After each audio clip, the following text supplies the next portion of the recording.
Tudo bem? Seja bem-vindo mais uma vez nesse canal são reflexões de cristãos no século XXI. Nós estamos no vídeo de número 6 e hoje nós vamos tratar a respeito do assunto de homossexualismo. Esse vídeo está direcionado a pessoas que não são cristãs e existe também o vídeo direcionado aos cristãos, mas nós vamos focar aqui, apesar de ser nos mesmos, nós vamos fazer em tópicos, são 9 tópicos no total.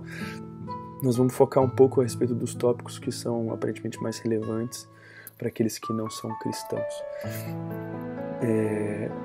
Eu deixo aqui embaixo as referências desse vídeo, né? Então, primeira coisa, nós vamos tratar quais são as referências bíblicas desse assunto. E é isso. Então, primeiramente, o primeiro tópico é a Bíblia sim trata a respeito de homossexualismo, e pelo menos 4 textos, né? 2 no Velho Testamento e 2 no Novo. Lembrando, Velho Testamento é aquilo que aconteceu antes de Jesus Cristo, Novo Testamento é aquilo que aconteceu a partir de Jesus Cristo. As referências são Velho Testamento, Levíticos 20:13 e Levíticos 18:22, e Novo Testamento, Romanos 1:26 e 27 e 1 Coríntios 6:9. Quando eu falo dessas referências, estou falando de referências objetivas e claras, não referências a alguma situação ou alguma coisa, mas demonstrando o assunto ou falando o porquê de algum assunto. E como acho que vocês já sabem, né, o homossexualismo não é uma invenção da nossa sociedade nem da nossa geração, ele já é bem antigo. A primeira referência que a gente tem na Bíblia a respeito de homossexualismo está em Gênesis, aproximadamente 2000 anos antes de Jesus Cristo. É uma situação com um homem chamado Ló, que era sobrinho de Abraão, que é um patriarca do povo judeu. A Bíblia diz que a cidade onde ele morava, Sodoma e Gomorra, quando ele recebeu 2 anjos que estavam, a Bíblia diz que eram anjos, eles estavam em forma de homem. A Bíblia fala que ele recebeu essas 2 pessoas na casa dele, e a cidade, os homens da cidade queriam que ele entregasse esses anjos, que na verdade pareciam homens, né, para serem abusados sexualmente pelos homens da cidade. Então, ali é a primeira referência a respeito de relações homossexuais que pareciam ser comuns naquela sociedade, ao ponto de ser aceito, inclusive uma coisa que é mais forte ainda, né, que é o abuso, mas homossexual. Então, assim, essa é a primeira referência bíblica a respeito desse assunto, e tem outras no decorrer da Bíblia. Mas o segundo tópico que a gente queria tratar, detalhe, né, a referência histórica de homossexualismo não está só na Bíblia, né? Claro, existem outras referências históricas. A gente sabe que na Grécia Antiga o homossexualismo era muito forte. Algumas pessoas dizem até que a questão de prazer estava muito mais relacionada ao homossexualismo, e reprodução era relegada a uma relação heterossexual, mas o prazer era geralmente homossexual. Pode ter algum embasamento nisso. Eu não sei a respeito da cultura egípcia ou dos egípcios, mas provavelmente tinha homossexualismo também. Então esse é o primeiro ponto. O segundo ponto é que Jesus não tratou diretamente a respeito de homossexualismo. Então na Bíblia não fala que Jesus encontrou uma pessoa homossexual ou discutiu alguma coisa com ela. Provavelmente tenha encontrado, mas não foi feita nota a respeito desse diálogo ou de alguma orientação a respeito disso. O que nós temos a respeito de Jesus é uma inferência a partir de seu argumento com relação ao matrimônio, casamento. Deus sim falou objetiva e claramente a respeito do casamento. E ele cita quase ipsis literis um texto do Velho Testamento, está em Gênesis, capítulo 2, versículo 24, que fala que o homem deixará seu pai e sua mãe, unir-se-á à sua mulher, e serão ambos uma só carne. E ele fala homem e mulher, eles não falam homem e alguma coisa ou qualquer casal de qualquer tipo. Esse texto, então, como ele é corroborado em toda a Bíblia, ele é um texto base muito fundamental, tido como que saído da boca de Deus. A Bíblia se relata, né? E Deus disse. Então, assim, para o cristão esse aspecto ele é muito forte, e ele é comprovado então na boca de Jesus Cristo, que realmente o casamento, a união sexual que é comprovada diante de Jesus, aceita por Jesus e consequentemente por Deus, é a união heterossexual entre um homem e uma mulher. Mas dos lábios de Jesus Cristo não saiu efetivamente nada a respeito sobre o homossexualismo diretamente. Isso é uma verdade. No entanto, agora o terceiro ponto, né? Então esse foi o segundo ponto. O terceiro ponto é casamento, que estava assim nos lábios de Jesus, ele não é uma instituição humana. Eu faço aqui referência ao nosso vídeo de número 4, se você quiser ir assistir, né? Nós falamos sobre casamento mais pontualmente. Mas ele não é uma instituição humana. Ele é uma instituição que supera a sociedade, que supera o mundo, na verdade, supera governos e tudo mais. Por que a gente está falando isso? Porque atualmente a gente tem entrado numa discussão, vários países têm entrado em discussões a respeito da ampliação do conceito de casamento para não só englobar homem e mulher, mas englobar também a relação homossexual, né? Então, seja homem com homem, mulher com mulher, também ser considerada casamento. A gente não está discutindo aqui os direitos civis dessas relações, né, e dessas uniões, mas o que a gente está discutindo aqui, na verdade, é o conceito de casamento. O conceito de casamento ele não pode ser modificado pela sociedade ou pela democracia, porque ele não foi criado pela sociedade nem pela democracia. Na verdade, ele é anterior à sociedade. E a Bíblia nos fala aos cristãos que quem criou esse conceito e quem criou essa instituição do casamento foi o próprio Deus. Então, isso foge, escapa da pertinência ou da alçada de competência de um governo ou de uma sociedade definir o que é casamento. Você pode definir os direitos civis vinculados à união entre um homem e uma mulher, ou um homem e uma mulher e uma mulher, mas você não poderia denunciar isso, ou, na verdade, denunciar não, ou categorizar isso como um casamento. Então, é por isso que há uma briga, não vou falar briga, há uma disputa, na verdade, fervorosa, porque os cristãos não aceitam que haja uma deturpação desse conceito de casamento que é vinculado diretamente à criação de Deus e não da sociedade. Então não existiu nenhum ser humano que inventou o casamento. Na verdade, a sociedade passou a reconhecer a união entre o homem, monogâmica entre um homem e uma mulher, e vindo com isso os direitos. Então reconhecer a união é uma coisa, mas agora você considerar outras formas de união como casamento é uma deturpação, e a comunidade cristã se posiciona em relação a isso, não aceitando esse tipo de expansão do conceito. De novo, nós não estamos discutindo aqui direitos civis dos cidadãos, mas o que nós estamos discutindo aqui é o tanto que a sociedade tem competência ou não de modificar um conceito que não advém dela, né? Que no caso aí a gente está citando é o casamento. Então, ponto 4. Então, esse é o ponto 3, né? O casamento não está sujeito a uma definição social, e sim ele é definido por quem o criou, ou pelo início dele, né? Que não foi com o governo e não foi com a comunidade, né? Bem antes disso. E número 4, né? O ponto 4 é o seguinte: o Velho Testamento, que é o período antes de Jesus Cristo, né? E o Novo Testamento, que é o período depois de Jesus Cristo, eles tratam completamente diferente a respeito desse assunto de homossexualismo, né? O Velho Testamento, por exemplo, considera o homossexualismo um pecado que deve ser punido com morte, né? E geralmente uma morte por apedrejamento pela sociedade ou comunidade local onde isso foi identificado, e depois de julgado e tudo mais. E quando Jesus Cristo veio, essa concepção ela foi mudada completamente. Então existe uma passagem na Bíblia, se você quiser olhar depois, está dentro do Evangelho de João, que é o quarto Evangelho do Novo Testamento, no capítulo 8, onde Jesus encontra uma mulher que é adúltera. Adultério também era um pecado naquela época, antes de Jesus Cristo, que deveria ser punido com morte também por apedrejamento. E essa mulher é trazida até Jesus e ele é questionado a respeito do qual o fim que deve ser dado àquela mulher. E Jesus, com muita sabedoria, responde àquela situação. Ele fala: olha, quem não tem pecado, atire a primeira pedra. E aquela mulher, ela não foi condenada pela sociedade da época, e Jesus não a condenou também. Jesus não jogou pedra nela, apesar de, na mentalidade cristã, nós cremos que Jesus era um homem que não tinha pecado, então ele poderia, por exemplo, apedrejá-la diante da sua própria fala, mas ele assim não fez, porque isso serve de base para o principal aspecto do cristianismo, que é a oportunidade de mudança.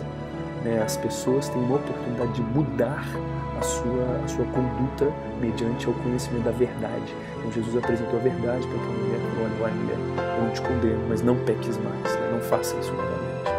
E é a mesma conduta que Deus tem com relação a qualquer outro pecado. Deus não... o ser humano foi tirado, no Novo Testamento foi tirado a punição oferecida pelo ser humano nesse aspecto, né, de morte, de condenação à morte. E essa punição ficou única e irrestritamente nas mãos de Deus. E o ser humano ficou com a conduta de principalmente pregar o Evangelho, pregar a verdade, pregar aquilo que deve ser feito e as pessoas têm que se converter, né? O objetivo é a pessoa se converter, reconhecer o seu pecado, se converter e mudar de atitude. Isso é a base do pensamento cristão, que é fundamentado em Jesus Cristo. Então, o quarto ponto é o Velho Testamento e o Novo Testamento mudam completamente a mentalidade de forma como lidam com o pecado em si, com as coisas erradas em si, e o homossexualismo, sendo na visão cristã algo também errado, também mudou a forma de lidar com ele, e que não é mais uma pena de morte, é na verdade uma oportunidade de arrependimento, assim como em outras situações. No ponto 5, né, a gente sabe que acontece de que alguns cristãos podem ter preconceito contra homossexuais. A gente sabe que devido ao tradicionalismo ou até mesmo ao formalismo, essas pessoas não conseguem compreender a diversidade, problemas, dificuldades de outras pessoas. E muitas vezes no homossexualismo isso fica mais explícito, né? E o que a gente tem a dizer é que na verdade a Bíblia condena isso. Então essas pessoas não estão agindo em prol da Bíblia, porque a Bíblia não aceita que nenhum tipo de pecado, inclusive o homossexualismo, seja alvo de preconceito. Ao contrário, na verdade, a Bíblia condena que as pessoas tenham que seja feita acepção de pessoas, independente do pecado. Uma passagem específica condena a acepção de pessoas baseada em condição econômica, né? Sendo rico ou pobre, quanto mais em relação a algum outro tipo de pecado, seja ele homossexualismo, seja, enfim, qualquer outro.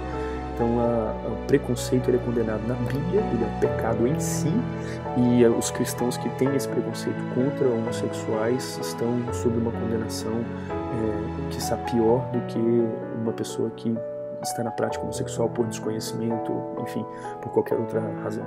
Então, é importante a gente salientar isso. Um ponto 6, né, então a gente já falou o ponto 5, que é essa questão do preconceito. Ponto 6 é o seguinte: a Bíblia, na verdade, não só condena o preconceito contra homossexuais, como ela também compara a prática homossexual com pecados que muitas vezes são menos atacados no meio cristão. Então, por exemplo, o pecado da mentira, o pecado da avareza, o pecado da boca suja, né? A Bíblia chama isso de maldizente. Eles são nivelados com a mesma seriedade em diversas passagens bíblicas, demonstrando que não há uma gradação de pecado, alguma coisa nesse sentido. E muitas vezes a avareza não é tão atacada no meio cristão. As pessoas são avarentas, mas isso não é explicitado, isso não é confrontado com a realidade delas, o que é errado, né? Então aqui a gente gostaria de dizer que pela Bíblia, a interpretação que nos permite dar é que não há motivos para nós vermos o homossexualismo como um pecado diferente de qualquer outro. Então, o pecado da mentira, o pecado da avareza, o pecado da luxúria, o pecado da gula, sei lá, qualquer outra coisa que a gente puder imaginar, ou do vício, ou do homicídio, ou do adultério, todos eles têm o mesmo peso diante de Deus e, portanto, ter preconceito contra um ou outro é completamente fora do que a Bíblia nos ensina, e o cristão não estaria exercitando o seu cristianismo da maneira correta se assim agisse. Esse então foi o ponto 6. O ponto 7, que na verdade no Novo Testamento, numa das passagens que a gente citou, né, que é 1 Coríntios 6, 9 e 10, Paulo, que é a pessoa que escreveu a carta, né, foi o escritor da carta, ele inclusive cita que na igreja dele, naquela época, um pouquinho depois de Jesus Cristo, né, a gente está falando, sei lá, de 40 anos depois de Jesus Cristo, mais ou menos, um pouco menos talvez, naquela época existiam ex-homossexuais na igreja dele. Então, assim, eu sei que é só um clichê, mas esse negócio de que não existe ex-homossexual, isso não é verdade, isso é mentira. Até hoje isso existe. Os cristãos creem piamente de que, assim como tantos outros cristãos conseguem controlar seus desejos e vontades com relação a tantas coisas, Deus seria perfeitamente capaz de ajudar a pessoa que quer a controlar os desejos relacionados à sua sexualidade também. Isso não seria algo impensado, improvável, impossível, ou tornar a pessoa infeliz de maneira nenhuma. Ao contrário, seria uma demonstração clara do poder que Deus tem de subjugar os desejos humanos ao controle, colocar no controle do ser humano. Então, assim, existiam ex-homossexuais daquela época, então isso não é um problema. Então esse é o ponto 7. O ponto 8 é dizer que é o seguinte, né? Os cristãos não vislumbram uma vida cristã sem batalhas, né? Sem esforços, sem lutas. E por que eu estou querendo dizer isso? Porque às vezes as pessoas imaginam o seguinte, quando se fala muito de cura gay. Isso aí é realmente uma superficialidade muito grande desse assunto. A gente não está falando disso. O que a gente está comentando o que a gente fala é o seguinte: quando a pessoa ela percebe a sua realidade e ela entende que, na verdade, pela palavra, pela Bíblia, né? Quando eu falo palavra, eu quero dizer Bíblia. Pela Bíblia, a prática homossexual é condenada, e ela percebe isso, ela fala, não, então eu estou errado, ela reconhece isso, a gente chamaria isso de uma conversão, a pessoa se converteu. O que a gente pode perceber é o seguinte, é que na conversão o que existe é o reconhecimento e a conscientização de que ela está errada. Isso é conversão. É falar, olha, eu achava que estava certo, mas isso não está certo. Eu sei que não está certo, porque eu estou lendo na Bíblia, porque Deus falou no meu coração, porque eu tive uma experiência com Deus, enfim, pode ser de diversos aspectos, de diversas experiências. Mas a questão é, a pessoa ela muda, a palavra converter, inclusive significa isso, né? Você está mudando um caminho, você converteu, você virou para um outro caminho diferente, seja, né, em qualquer aspecto, mas você mudou. E essa tem a ver com mudança de mentalidade. Então a pessoa ela passa a entender que ela está errada e ela não necessariamente significa que ela não vai ter mais aquele sentimento. Tem pessoas que simplesmente realmente perdem o sentimento, perdem o desejo por aquilo que tinham, no caso do homossexualismo, perdem o desejo pelo homossexualismo, pelo desejo de ter relações sexuais com a pessoa do mesmo sexo, mas isso pode não acontecer. Pode ser que ela simplesmente se entenda, ela saiba que ela está errada e ela lute contra isso. Como existe, na verdade, cristãos lutando contra diversos tipos de necessidades, né? Tem pessoas, igual a gente falou, que estão lutando contra a mentira, estão lutando contra a avareza, estão lutando contra passar a perna no outro, estão lutando contra adultério, estão lutando contra um monte de outras coisas. Então, todas essas coisas, elas não seria estranho se isso fosse a realidade. Que algumas pessoas, na verdade, depois de se converterem ao cristianismo, elas permanecerem, na verdade, batalhando contra aquilo que elas sentem. Isso não fere em nenhuma doutrina, isso não significa que Deus a quer infeliz de maneira nenhuma. Na verdade, grande parte da felicidade dela vai ser justamente vencer essa batalha cotidianamente. A realidade da vida do cristão, ele vence as suas próprias batalhas diante de Deus. Então, assim, não há nenhum problema nesse aspecto de que a pessoa continua sentindo aquilo. Então ela é homossexual e está se negando. Então ela está negando quem ela é propriamente dita. Na verdade, esse aspecto a respeito do cristianismo é o mais profundo. Todo cristão nega a si mesmo. Esse é um mandamento de Jesus Cristo. Jesus Cristo falou, se você quer vir após mim, negue-se a si mesmo, venha, carregue a sua cruz. Então todos temos uma cruz. O homossexualismo é uma cruz. Não é a maior cruz, ou a cruz mais pesada, ou a coisa mais difícil, não é.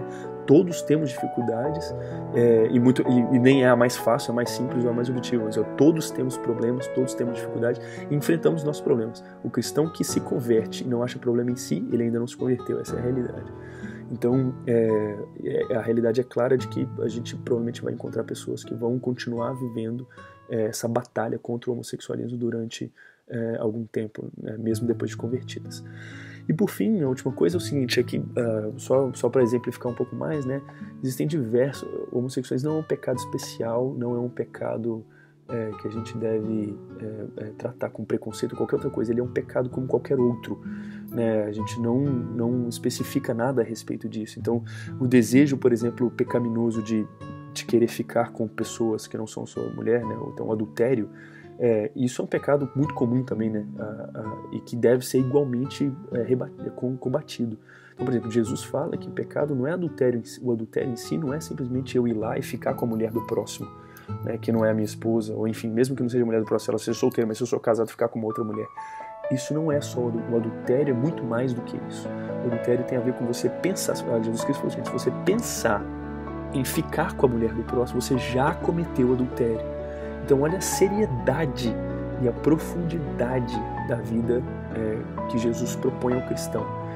E acho que você pode pensar que seria quase impossível eu diria quase impossível um homem que nunca passou por essa realidade de se imaginar numa situação de adultério, portanto.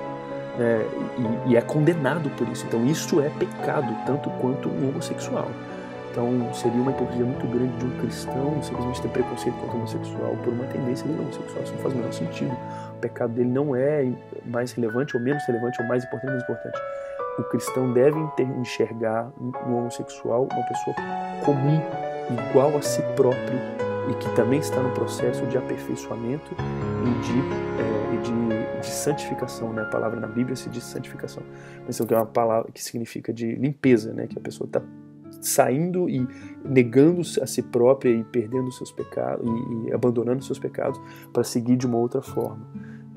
Então, assim, é só para a gente deixar isso claro e dizer que eu queria colocar esses 9 pontos, né, a respeito do homossexualismo. A gente respeita os homossexuais e, na verdade, nós convidamos os homossexuais a entrarem nas igrejas e a participarem das igrejas, porque lá é um local para todos os que precisam de uma bênção, todos eles, sejam homossexuais, sejam heterossexuais, ou sejam homicidas, ou sejam ladrões, ou sejam mentirosos, ou sejam avarentos, ou sejam adúlteros. Todos estes são carentes e precisam de uma bênção. Eu sou carente, eu preciso de uma bênção. E é por isso que a igreja está aberta a isso, precisa estar aberta a isso. E esse é o posicionamento que a Bíblia nos ensina a ter com relação a não só homossexuais, como qualquer outra pessoa que está envolvida em seus delitos, né, como diz a Bíblia. Então é isso. Se você gostou desse vídeo, dá um like, compartilha. Se você acha que isso é legal para alguém, se você quiser deixar um comentário aqui embaixo, deixe alguma coisa que seja construtiva. A gente está interessado em ouvir também. Fica à vontade, se a gente puder, a gente vai tentar manter a resposta ali disponível. E se você tiver alguma sugestão também, fica à vontade de passar para a gente. Eu agradeço a sua atenção e até a próxima. Um abraço. Tchau.